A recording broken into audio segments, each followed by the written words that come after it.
getting enough nutrition and they're not getting the proper food supply. And at the same time, food is also being wasted by other members of society who are more affluent. So we're going to talk about how to prevent this and how to improve this situation with Ms. Lubna. Thank you so much for joining us on our program. Thank you so much for having me. So happy to be here. And this is actually such a big issue in society right now and actually in the world. And it's not just Pakistan, I will say, I'll tell you that.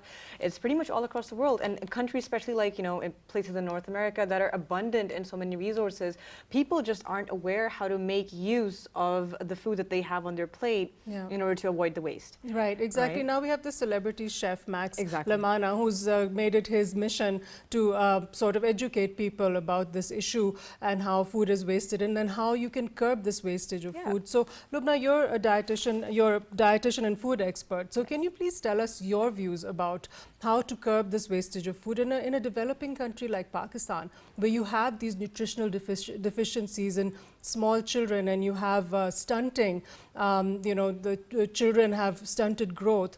And also I visited some Kachi Abadi schools, where squatter schools, where the children were sort of scavengers and then they put them into schools. Street children schools actually. The director was saying to me that if we just had enough funds to provide the children with one banana and a glass of milk per week, it will help significantly for their nutrition. And it was just shocking to see the abundance that some families have. And here you have children who can't afford a glass of milk and a banana in a week. So this is the disparity you have. So what is your opinion on this? It's actually unbelievable, and this is a reality that everybody really needs to open their eyes to, right?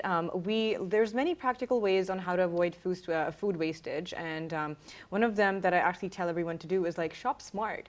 We have a tendency to overbuy everything that's in the market, and unfortunately, in the culture that we live in, and the privileges that we have with the whole restaurant culture and all of that, we're just so used to being over-serving.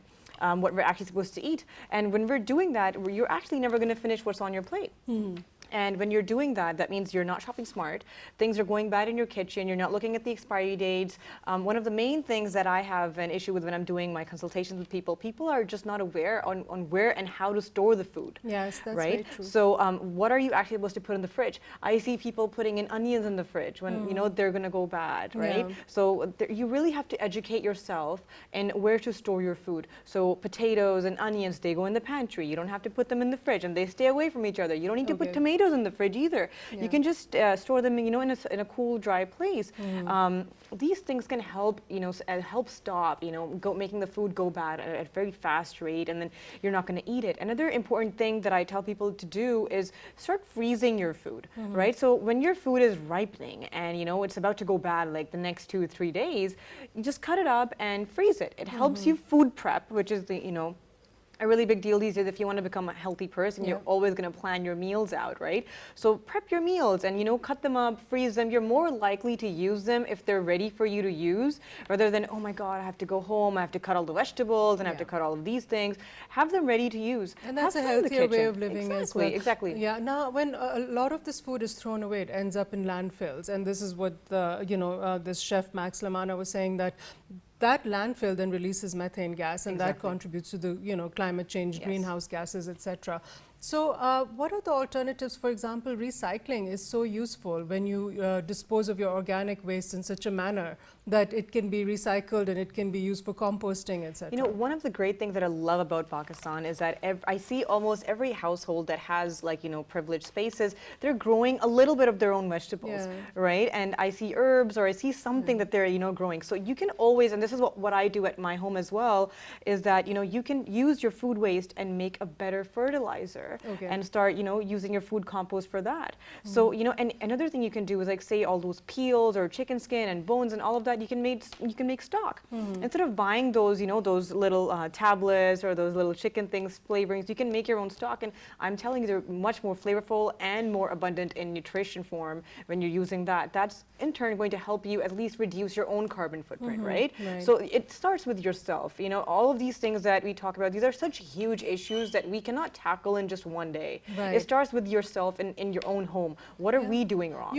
A lot of people in Islamabad have started making rooftop gardens conditions for growing vegetables, because there's so many flat rooftops in Islamabad. So, and I'm sure it's the same all across Pakistan. That space can be utilized with flower pots. Utilize your gardens. Even you can just dedicate a small area. And herbs, they are like, you can use small pots to grow them. You don't need a huge garden, or you don't even need a rooftop for that, right? You just need a small pot to grow your own coriander or anything like that. It's very easy. It's all about self-education. If you have, access to it, I always say learn. And I always see, this is another issue that I see with people, like, in our era, is that food is now termed ugly.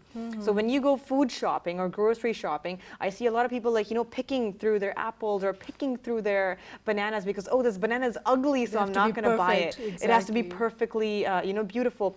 That in turn is creating such a huge amount of food waste.